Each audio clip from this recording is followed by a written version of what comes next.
ఏదైతే 'పుష్ప 2' రిలీజ్ దగ్గర పడుతుంది కాబట్టి దేశం మొత్తం ఆయనైతే తిరుగుతూ ఉన్నారు. మన రీసెంట్‌గా పాట్నాలో గూడా మీటింగ్ పెట్టడం చూసాం. అంటే ఒక ట్రయల్ లాంచ్ ఈవెంట్ అనుకోండి అది.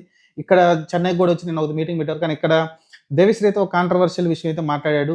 ఎవరైతే మనం రీసెంట్‌గా అంతా మాట్లాడుకున్నారు కదా! Thaman music director background score అయితే ఆయన కొంత పార్ట్ ఆఫ్ కొట్టడం చూసాం. ఆయన గూడా ఒక ఈవెంట్‌లో ఆయన కూడా చెప్పడం చూసాం. నేను మొత్తం కొట్టలేదు. ఒక పార్ట్‌కే కొట్టాననేది చెప్పడం చూసాం ఆయనైతే.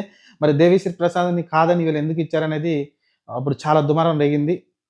దాని గురించి 'దేవిశ్రీ ప్రసాద్' అయితే తన స్టేజ్ మీదనైతే ఒక కాంట్రోవర్షియల్ విషయం అయితే చెప్పడం చూసాం.